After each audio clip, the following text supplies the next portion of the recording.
Ginecología y obstetricia 2. Actividad orientadora. 1. Tema. 1. Título. Parto normal, puerperio normal y patológico. Trabajo de parto. Se define como trabajo de parto la secuencia coordinada y efectiva de las contracciones uterinas que dan como resultado el borramiento y la dilatación del cuello uterino y el descenso del feto para culminar con la expulsión por la vagina del producto de la concepción. El parto es el modo activo de expulsión del feto y la placenta. Parturienta es la paciente que se encuentra en el proceso del parto. Se plantea que una paciente es nulípara cuando nunca ha tenido un parto. Gravidez se refiere al número de gestaciones que se han tenido incluyendo abortos, molaidatiforme, embarazo ectópico y gestaciones intrauterinas que hayan terminado en parto o cesárea.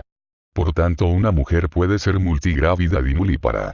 Causas del parto. El parto puede tener una iniciación espontánea, también podrá ser conducido o inducido por indicación médica. La conducción o inducción se hace con distintos métodos. El más utilizado es la inducción con oxitocina, también puede ser con prostaglandinas u otros métodos. Entre los factores que desencadenan la labor o trabajo de parto están las causas musculares, hormonales, nerviosas, placentarias y fetales. Al envejecer la placenta, la progesterona disminuye, por lo que deja de cumplir su función como inhibidora de la contractilidad uterina.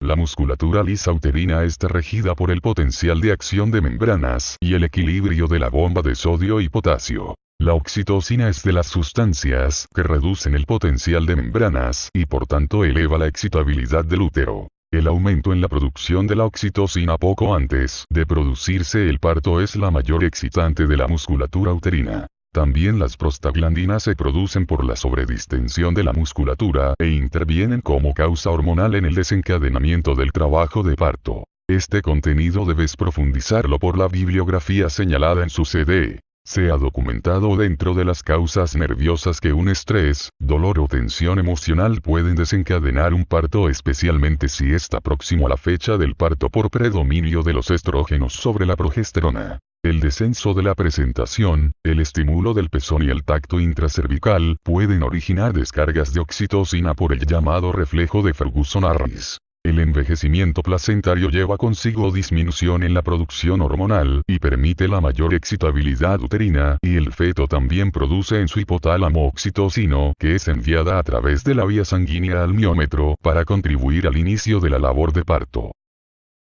Elementos del parto. El parto se va a producir por la interacción de tres elementos que son: el motor del parto, dado por las contracciones uterinas y la prensa abdominal; el canal del parto, compuesto por el canal óseo de la pelvis y el canal blando; y el objeto del parto, que es el feto. Motor del parto.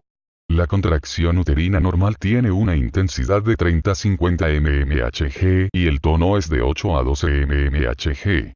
La onda contráctil normal del parto se caracteriza por poseer el triple gradiente descendente, por el cual la actividad de las partes altas del útero próximas al marcapaso es mayor y domina a las partes bajas más alejadas de dicho marcapaso. Este gradiente tiene tres componentes: propagación en sentido descendente, duración menor a medida que desciende, e intensidad de la contracción que también disminuye de arriba a abajo. El canal del parto es un conducto formado por el canal óseo de la pelvis, al cual se le superpone el canal blando, que está formado por el segmento inferior, el cuello uterino, la vagina, la vulva y el perine. Todas estas estructuras se distienden y aplanan contra la superficie ósea hasta tapizarla para facilitar el deslizamiento del feto en su salida al exterior. Este canal tiene una curvatura de 90 grados y como centro la sínfisis del pubis. Su calibre no es igual en todo su trayecto, pues presenta los mismos diámetros que el canal óseo en los diferentes niveles.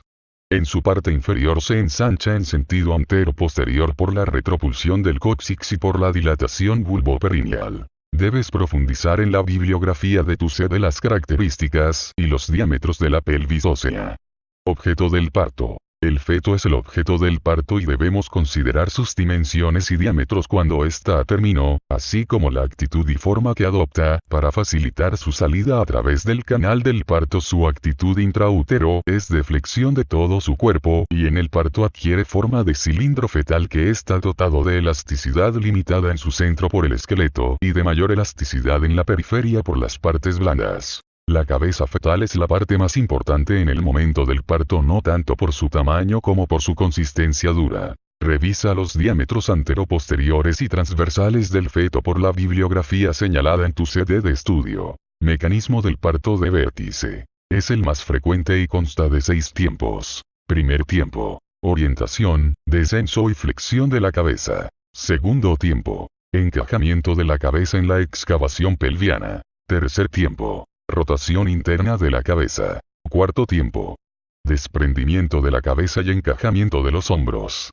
Quinto tiempo. Rotación interna de los hombros y externa de la cabeza. Sexto tiempo. Expulsión de los hombros y deslizamiento del resto del cuerpo. La labor de parto se divide en 3 periodos que son: 1. De dilatación. 2. Expulsión. 3. Alumbramiento. Periodo de dilatación. Este periodo comprende desde el comienzo de la labor de parto hasta la dilatación completa. Es la fase más larga del trabajo de parto y tiene una duración de 8 a 12 horas en las nulíparas y de 6 a 8 horas en las multíparas. Periodo de dilatación. Este periodo comprende desde el comienzo de la labor de parto hasta la dilatación completa. Es la fase más larga del trabajo de parto y tiene una duración de 8 a 12 horas en las nulíparas y de 6 a 8 horas en las multíparas.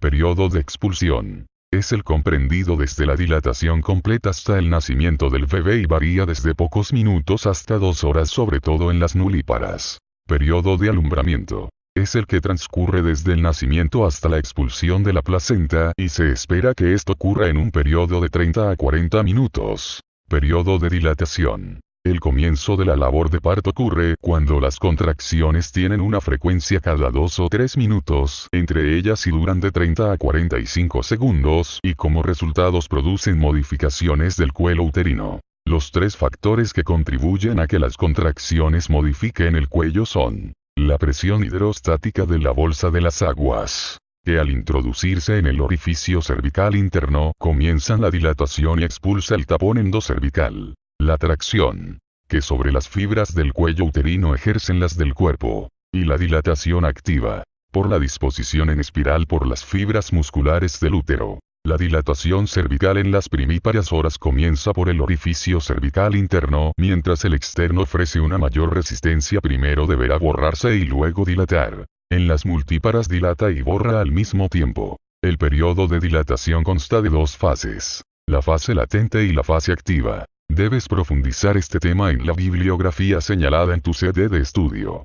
En el periodo expulsivo, las variaciones pueden deberse no tan solo a los diámetros fetopélvicos, sino también a la resistencia de los tejidos blandos maternos, a las características de las contracciones, así como a la eficiencia del esfuerzo materno en el pujo, que es producido por la presión de la presentación sobre la ampolla rectal. Durante este periodo a la contracción uterina se suma la acción a la prensa abdominal mediante el pujo, y al aumentar la presión intraabdominal se transmite al contenido uterino y ayuda al descenso del feto. La cabeza fetal se amolda al canal del parto y pueden aparecer edemas en el cuero cabelludo denominado bolsa serosanguínea o caput sucedáneo. En el periodo de alumbramiento, se expulsa la placenta con sus anejos ovulares, el resto del cordón umbilical y las membranas ovulares. En estos momentos la mujer puede presentar escalofríos y temblores, el útero reduce de tamaño y su fondo se puede palpar a nivel del ombligo. Las contracciones uterinas del alumbramiento dan lugar al desprendimiento natural de la placenta, el útero contraído se apoya en la placenta y se eleva hacia el lado derecho. Atención al trabajo de parto. La atención del trabajo de parto y del parto ha sido una preocupación del médico al tratar de disminuir los riesgos de la parturienta y lograr un recién nacido vivo y sano. La fase latente va desde el inicio de las contracciones efectivas hasta la dilatación cervical de 2,5 centímetros, se clasifica según riesgo al parto, se le hace una evaluación integral a la gestante y pruebas de bienestar al feto.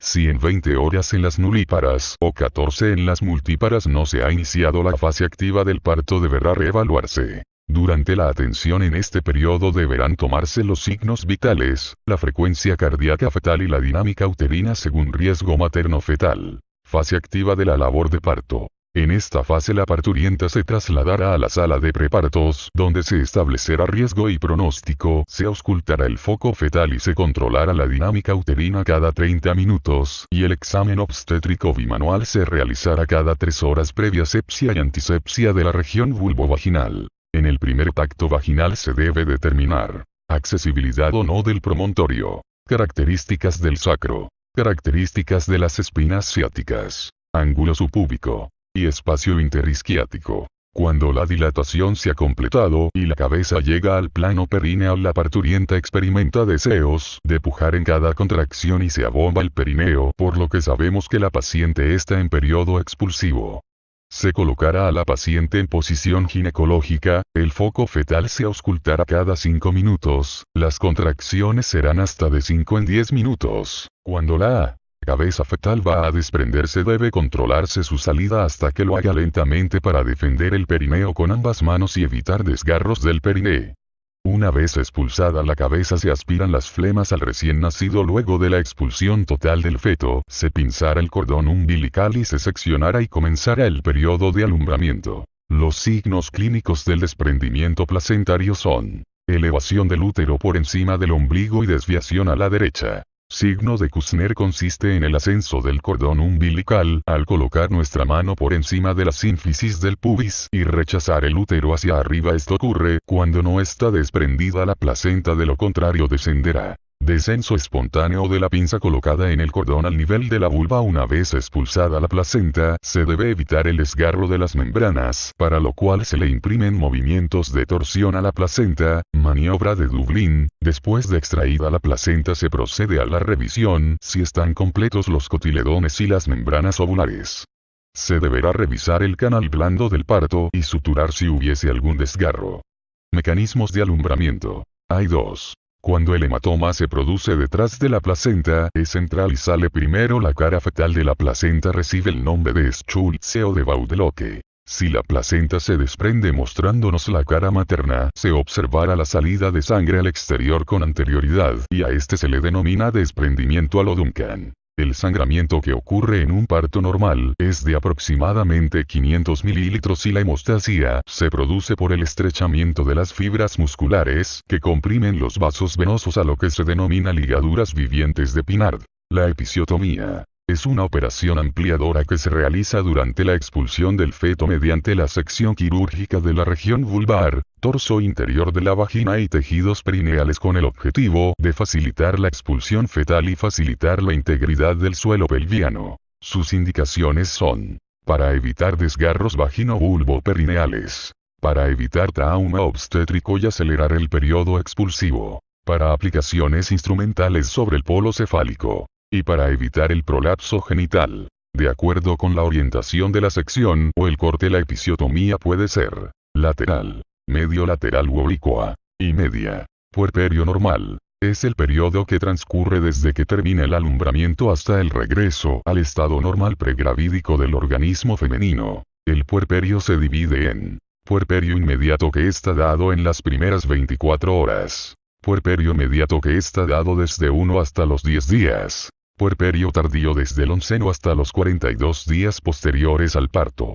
Cambios locales del puerperio. En cuanto a los cambios locales después del alumbramiento, el fondo uterino se encuentra a 2 traveses de dedo por encima del ombligo y con consistencia firme. Al próximo día está a 2 traveses de dedo por debajo del ombligo. Al segundo día desciende 2 traveses de dedo y de allí en adelante 1 través de dedo diario. 10 a 12 días después del parto estará por debajo de la sínfisis del pubis. El segmento inferior desaparece hacia el 3er día y hacia el 4º día se forma la barrera leucocitaria en la zona de la herida placentaria que impide el paso de gérmenes. En el 10º día comienza la proliferación del endometrio y hacia el día 25 ya está totalmente revestida la cavidad uterina. Después del parto, el cuello uterino está descendido, edematoso y permeable a 2 o 3 dedos. A los 3 días se encuentra reconstituido y permeable a los loquios. y al 10º día está cerrado y con un aspecto normal. Cambios generales durante el puerperio. Estos son: el pulso se hace bradicárdico después del parto de 60 a 70 L/m. En la temperatura se produce elevación de forma fisiológica hasta 1 grado centígrado después del parto y hasta pasadas 96 horas. 4. Todavía en la sangre se produce una disminución de la citemia originada por la pérdida de sangre. En este periodo el peso materno se reduce en aproximadamente 8 kilogramos. Con respecto a los cambios endocrinos durante la lactancia se produce amenorrea. En el equilibrio hidromineral se presentan cambios en el equilibrio ácido-básico, tendencia a la acidosis y cetosis en ayuna. Cambios en la mama.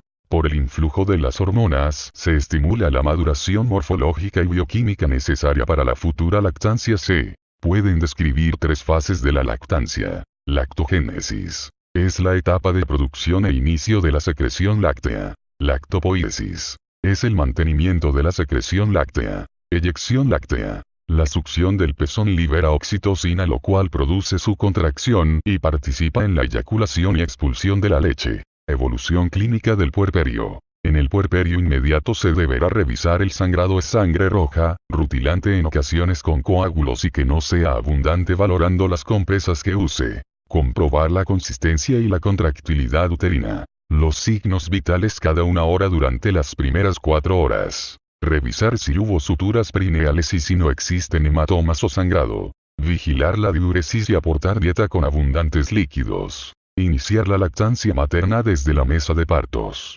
Movilización precoz de la paciente. Debes profundizar en la bibliografía señalada en tu CD. El seguimiento del puerperio inmediato y tardío y las técnicas de la lactancia materna. Infección puerperal. Es la invasión directa de microorganismos patógenos a los órganos genitales durante o después del parto y que se ve favorecida por los cambios locales y generales del organismo en estas etapas. La endometritis es la forma clínica más común de infección postparto. Entre los factores predisponentes se encuentran los relacionados con el riesgo general de infección, como la anemia, la deficiente atención prenatal, el bajo nivel socioeconómico, y las infecciones vaginales, entre otras. Las relacionadas con el parto, como son el trabajo de parto prolongado, la rotura prematura de membranas, la corioamnionitis, las manipulaciones vaginales excesivas, y la monitorización interna. Y en las relacionadas con la intervención obstétrica, se encuentran la operación cesárea, la extracción manual de la placenta, las instrumentaciones, la episiotomía, y los desgarros vagino-vulvo-perineales. Diagnóstico de la infección puerperal. El diagnóstico se hará por el cuadro clínico, los complementarios y los medios auxiliares de diagnóstico. La principal sintomatología está dado por toma del estado general, escalofríos, fiebre, taquisfigmia, hipotensión arterial, subinvolución uterina, loquios fétidos, dolor y engrosamiento de los parametrios. En los exámenes de laboratorio encontraremos leucocitosis, eritroacelerada, anemia en ocasiones.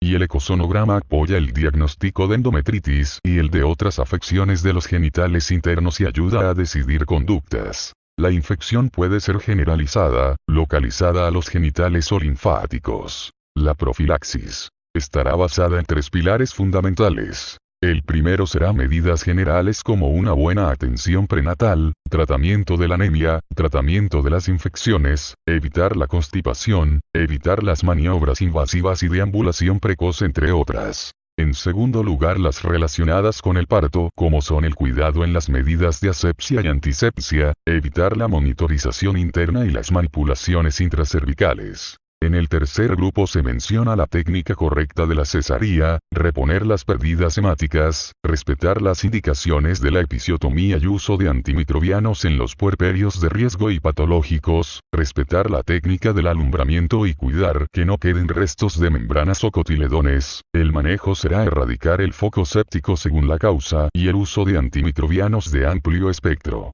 Debes profundizar el tema en la bibliografía de tu CD. Tromboflebitis. Es la formación de un trombo como consecuencia de la inflamación de la pared de una vena. Se caracteriza por un coágulo que está adherido completamente a la pared de una vena obstruida e inflamada. No hay mucho riesgo de embolia, pero puede dejar importantes secuelas. Puede ocurrir en venas superficiales y o profundas, sobre todo de miembros inferiores, y el cuadro clínico es dolor, rubor, calor y enrojecimiento. También pueden existir trombosis de la vena ovárica que se caracteriza por fiebre, taquicardia, dolor pélvico y sensación de masa. Flebotrombosis. Es la formación de un trombo como consecuencia de alteraciones en la constitución de la sangre sin inflamación de la pared de una vena. Tanto en la tromboflebitis como en la flebotrombosis, el principal fenómeno que desencadena el cuadro clínico es la formación del trombo. Se caracteriza por un coágulo poco adherente, se encuentra flotando por la vena y no obstruye completamente el flujo sanguíneo. Hay un riesgo alto de que se produzca un tromboembolismo, sobre todo pulmonar. Embolias. Un émbolo ocurre cuando un objeto extraño es capaz de viajar por el torrente sanguíneo de una parte del cuerpo a otra, pudiendo provocar oclusión o bloqueo de un vaso sanguíneo de menor diámetro. Que el émbolo pueden ser sólidos, líquidos o gaseosos. Se clasifican en embolismo graso, aéreo, séptico, tisular, cuerpo extraño y de líquido amniótico. Este último, por su importancia, lo estudiaremos en capítulos posteriores. La diferencia entre trombo y émbolo es que el trombo se adhiere a la pared del vaso y el émbolo tiene libertad de movimiento. La importancia radica en su diagnóstico y tratamiento precoz, porque siempre que ocurre es un cuadro grave de letalidad elevada. Debes profundizar el tema en la bibliografía que se señala en tu CD.